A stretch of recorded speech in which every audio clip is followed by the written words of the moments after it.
Bismillahirrahmanirrahim.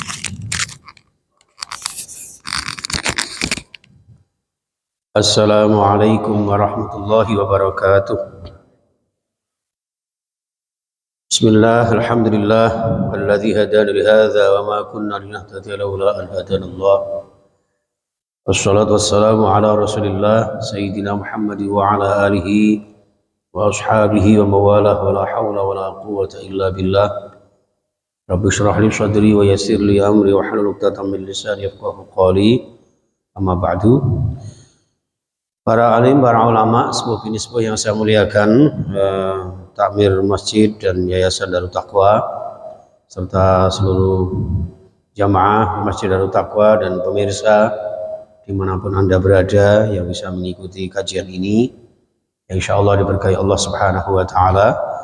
Kita bersyukur jamaah sekalian atas rahmat Allah, kita bisa bertemu kembali dalam keadaan sehat walafiat. Mudah-mudahan amal ibadah kita, amal-amal saleh kita senantiasa diterima oleh Allah Subhanahu wa Ta'ala.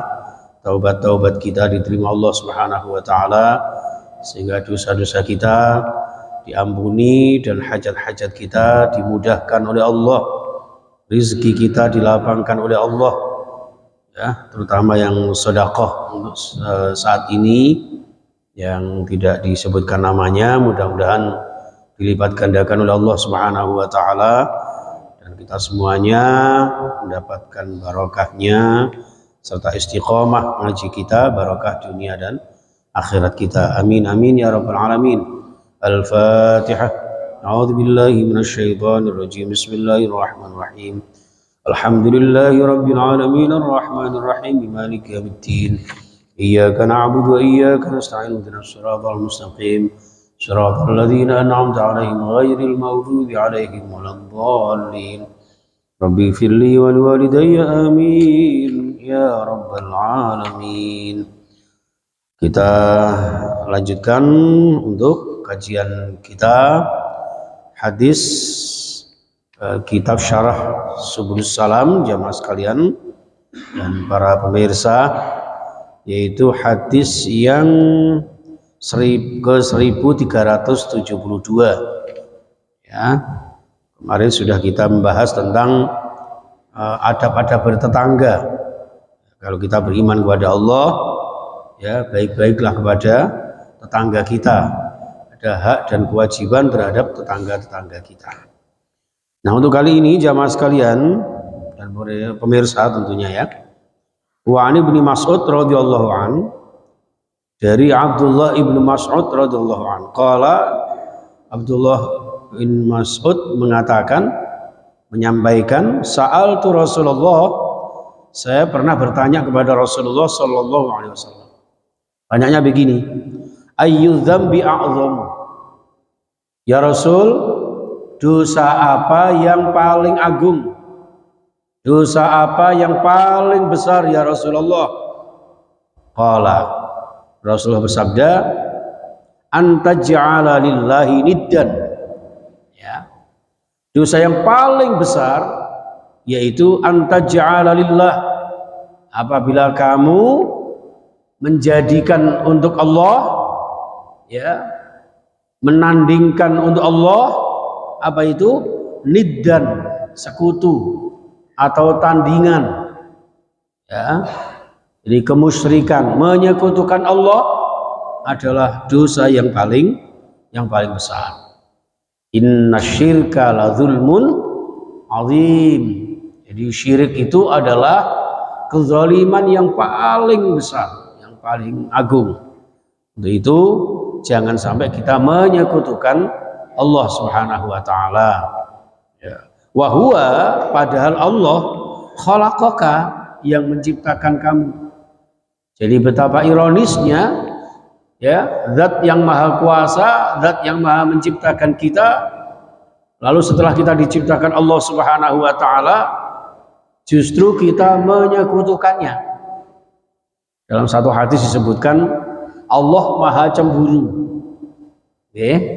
Wong cinta kita diduakan gitu aja kita cemburu, ya kan? Apalagi Allah Subhanahu wa Ta'ala.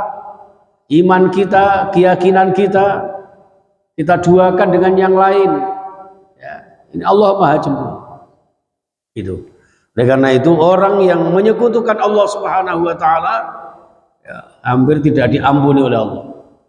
Semua dosa mudah diampuni Allah. Ya, kecuali dosa syirik. Nauzubillah summa naudzubillah. Ini jamaah dan pemirsa rahimakumullah. Ya. Kemudian qultu summa ayyun, kata Ibnu Mas'ud, saya mengatakan lagi, bertanya lagi, ya Rasulullah, lalu dosa apa lagi yang paling besar ya Rasul? Qala, Rasulullah bersabda, an taqtula waladaka khasyata ayyakula ma'ak, yaitu apabila kamu membunuh anakmu. Nah, membunuh anakmu. Kenapa? Karena khasyata ayyakula ma'ak, karena saking takutnya nanti jangan-jangan besok ngekei makan. Ya, anak aja akeh-akeh engko dipakani opo? Lah masa dipakani semen. Ya, ketika kita apa? Kita ini dijamin Allah Subhanahu wa taala. Maka di sini jamaah sekalian rahimakumullah, wala taqtulu auladakum min imlaq, di dalam surah Al-An'am ayat 151. Ya. Jangan karena takut nggak bisa memberikan ekonomi, nggak bisa memberikan konsumsi, lalu anaknya dibunuh. Nah, ini bunuhnya sekarang macam-macam ya, mungkin dengan cara aborsi dan sebagainya. Kalau zaman jahiliyah itu, kalau ketemu anak yang perempuan merasa malu, dibunuh, bahkan dikubur hidup-hidup. Nah, sekarang nggak nunggu lahir, nggak nunggu laki perempuan, pokoknya merasa nggak suka, pateni, diborsi, ya diaborsi, gitu. Ini jamaah sekalian rahimakumullah ya. Kemudian di dalam ayat yang lain Al-Isra 31, khasyata imlaq ya. Jadi kita takut untuk memberikan makan karena mereka dijamin Allah Subhanahu wa taala. Ya. Jadi kita tidak memberikan rezeki kepada Allah, tapi Allah yang memberi rezeki kita. Yang bagus itu filosofi Jawa. Ya, filosofi Jawa itu apa? Banyak anak, banyak rezeki. Ya, itu jenengan buktikan. Nanti kalau hari raya Idul Fitri, ya, sampean gawa anak loro. Coba dia, sing disangani anak piro? Ya loro. Mulai jenengan bawa anak 5, insya Allah sing entuk sangu ya. 5. Iku mulai dewe-dewe ngitung sangune. Itu angpau nih. Itu contoh kasaran sih, tapi bukan karena itu. Artinya semakin banyak anak, insya Allah sudah dijamin Allah rezekinya. Ya, wa ma min dabbatin illa 'ala Allahi rizquha wa ya'lamu mustaqarraha wa mustawda'aha. Kan gitu. Wa ma min dabbatin, ya kan? Semua makhluk, bahkan termasuk gegermetan, binatang melata, sekecil apapun, apalagi kita manusia, ya, wa ma min dabbatin illa 'ala Allahi rizquha, pasti Allah yang memberi rezeki, kewajiban Gusti Allah. Itu enggak ya'lamu mustaqarraha mustawda'aha, dan Allah juga yang maha tahu di mana kita tinggal, di mana kita akan kembali kepada Allah. Di mana kita lahir, ya, di mana nanti kita dikuburkan, itu Allah Maha tahu. Ya, termasuk istri saya tersayang, tercinta, dunia akhirat kita, ya. Itu lahirnya di Blitar, makamnya di Mataram, Ciade Mataram, di Jarak, gitu kan. Itu takdir Allah, Allah yang Maha tahu. Bahkan kula jenengan tidak tahu bagaimana nanti mati kita. Di mana mati kita, dengan cara apa. Makanya kita sering mohon kepada Allah, mudah-mudahan rizki kita dicukupi Allah. Selama kita masih hidup, selama masih ada umur, maka disitulah takaran rizki masih diberikan oleh Allah. Ketika sudah tidak ada rizkinya, ya sudah sampai di situ. Selama ini saya tukang ngitung-ngitung duit amplopan itu bujuku, Pak. Ini wis gak iso ngitung meneh, wis cukup sakmono iku. Padahal secara logika harusnya semakin lama semakin banyak itu duitnya itu. Nah, tapi Allah mencukupkan wis khazin rezekimu sampai sakmono. Wis tinggalan ae kowe kalau khazin terus tambah akeh maksiat terus dunya gak karu-karuan. Khazin jarna cek rabi meneh. Enggak. Enggak ngono nangis. Gitu. Jadi Allah yang mencukupkan rezeki kita, jangan sampai kemudian kita mendahului kersane Gusti Allah. Wajib kula jenengan hanya beribadah. Kita disuruh beribadah untuk urusan rezeki, biarlah diurus sama Allah. Kula jenengan ndak usah petakilan, wajib ibadah, wajib usaha, golek rezeki sing halal barokah dibarengi karo ndonga karo napa syariate dijogo. Ngoten mawon. Nah wis ngono terus tawakal 'ala Allah, bertawakal kepada Allah Subhanahu wa taala. Ini jamaah sekalian, nggih. Makanya hati-hati siji aja syirik. Nggih, aja menyekutukan Allah.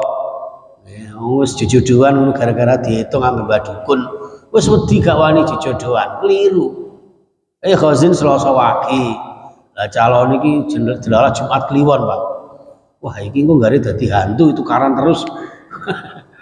Tukaran enggak ini karek kita dan Allah yang kita mohonkan untuk meridhoi kita. Jangan karena hitung-hitungan lalu kemudian nikahnya dibatalkan padahal sudah terlanjur sayang. Apa enggak sakitnya tuh di sini? Ya para jiman ya. Ngapunten orang Jogja biasanya gitu ya Pak ya, Jogja, Jawa Tengah gitu ya. Saya ada orang tukang hitung-hitungan modelnya kayak para jiman ya. Iki dukun-dukun nanti yang kalau mau mantu gitu ya. Mau pindah rumah, lagi masang apa itu yang atas itu ya, itu kayu-kayu itu di di atas itu, sing ono tebu-tebune bareng. Ya, lah memang itu nguri-nguri budaya Jawa ya monggo, tapi kalau kemudian masuk dalam keimanan, keyakinan ini yang membahayakan. Ngoten. Nggih, nek jare apa lagi cari mufti nggak bahaya tak itu nggih. Baik, ada satu hadis sedikit saja kita tambahkan ya Pak ya biar tidak terkesan hanya satu hadis tok sawangane. 1373 wa an Abdullah bin Amr bin As radhiyallahu anna Rasulullah sallallahu alaihi wasallam qala dawuh sapa Rasulullah minal kabair di antara dosa-dosa besar yaitu syatmur rajuli walidayhi, misui seseorang terhadap orang tuanya. Ya. Dosa yang paling besar di samping syirik, membunuh anaknya atau membunuh seseorang tanpa dibenarkan adalah memisu. Memisu itu apa ya? Mengumpat atau mengolok-olok atau apalah ya. Oh dasar bapak setan misalnya kayak gitu ya, setan di badan bapak berarti demit dari itu. Misalnya ini syatmur rajuli walidayhi, ya, berkata kasar jelek jorok kepada orang tuanya, ya, sampai misuh-misuh sama orang tuanya. Oh bapak jajan dipincuk umpama. Ya ini, nah terus para sahabatnya tanya, masa anak kok misui wong tuane gitu. Wa hal yasubbur rajulu walidayhi. Nah, masa ya ada ya Rasul. Nah, kalau toh tidak ada atau kemungkinan kecil sekali anak yang langsung misui orang tuanya. Yaitu apa? Orang yang qala kata Rasulullah, na'am, ada. Dengan cara apa? Yasubbu abar rajuli fa yasubbur rajulu abahu wa yasubbu ummahu fa yasubbu ummahu. Jadi ngeten. Orang yang termasuk misui orang tuanya adalah ketika orang itu mengolok-olokkan bapak atau ibunya temannya sehingga temannya membalas juga. Nah, ini cocok untuk anak-anak ini ya. Anak-anak itu kalau sudah kelas 5, kelas 6 SD kan biasanya ada data-data orang tuanya gitu Pak. Ya, itu sering diolok-olokkan. Bujuk anak Pak Kojin gitu kan. Gitu kan. Nah, itu ilok-ilokan. Ketika diilokkan itu apa? Ketika diolok-olokkan, ketika dibully, kemudian orang itu membalas, ya itu sama dengan kita memusuhi orang tua kita. Maksudnya hadis ini jangan sampai kita menjelekkan orang tua meskipun orang tuanya orang baik. Nah, punten, jadi ini akhlak Islam yang luar biasa. Jangan sampai ojo meneh kok wong tuane kula jenengan dhewe. Wong tuane wong liya niku lho. Ojo direla. Masya Allah. Misalnya ini adik, siapa namanya adik? Ridho. Wah, Ridho Roma ini, Masya Allah. Ini misalnya Bapak Ridho, apa itu bapaknya melungker kok donat umpama itu. Terus Ridho balas, apa bapakmu keceng kok sunduk sate. Wah, ini terus ini. Nah, ini sering kayak gitu itu. Jadi jangan sampai kita lakukan karena akan menjaga kerukunan, keindahan di dalam pergaulan, dan disitulah akan mendatangkan ridha Allah Subhanahu wa Ta'ala, agar kita terbebas dari dosa-dosa besar yang nanti akan mendapat muka Allah. Ya, dan ini masih banyak lagi sebenarnya dosa-dosa besar, tapi kebetulan yang dibahas di bab ini hanya masalah-masalah yang terkait saya sebutkan itu. Itu jamaah sekalian rahimakumullah, pemirsa baik di YouTube, Facebook maupun di TikTok ya. Karena ngaji kita ini hanya sebentar, ini mau dimaklumi ya. Jadi sebentar saja, insya Allah mudah-mudahan bermanfaat, dan kita berdoa kepada Allah. Bismillahirrahmanirrahim. Allahumma sholli wa sallim wa barik ala sayyidina Muhammad wa ala alihi wa sahbihi ajma'in. Alhamdulillahi rabbil alamin. Hamdas syakirin, hamdan na'imin, hamdan yuafi ni'amahu wa yukafi mazidah. Ya Rabbana lakal hamdu. Ya Tuhan kami, segala puji milikmu. Tidak ada yang maha mulia, tidak ada yang maha besar, tidak ada yang maha kuasa kecuali Panjenengan ya Allah. Oleh karena itu dengan kuasamu, dengan rahman rahimmu ya Allah, ampuni dosa-dosa kami. Ighfir lana dzunubana wali walidina ya Allah, dan kedua orang tua kami, ayah bunda kami, para sesepuh kami, baik yang masih hidup bersama kami, apalagi yang sudah mendahului kami. Ya Allah, mereka yang sudah berada di alam barzah, ampuni dosa-dosa mereka ya Allah, lipat gandakan pahala mereka, lapangkan alam kubur mereka, jadikan alam kubur mereka bagian dari nikmat surgamu ya Allah. Jauhkan dari siksa kubur, jauhkan dari siksa nerakamu ya Allah. Dan kami yang masih hidup ini ya Allah, mudahkan kami untuk melanjutkan amanah-amanah mereka, wasiat-wasiat mereka, dan kebaikan-kebaikan mereka ya Allah, dan jadikan hidup ini hidup yang mulia dengan ridha-Mu ya Allah. Rizki yang halal barakah yang bisa kami gunakan untuk ibadah istiqamah, berziarah ke Makkah Madinah, membina rumah tangga yang sakinah mawaddah warahmah, membina putra-putri yang sholih sholihah, yang ahli ibadah berakhlakul karimah ya Allah, suatu saat meninggal nanti dalam keadaan husnul khatimah. Rabbana atina fid dunya hasanah wa fil akhirati hasanah wa qina adzaban nar. Walhamdulillahi rabbil alamin. Subhanakallahumma wa bihamdika asyhadu an la ilaha illa anta astaghfiruka wa atubu ilaik. Assalamualaikum warahmatullahi wabarakatuh.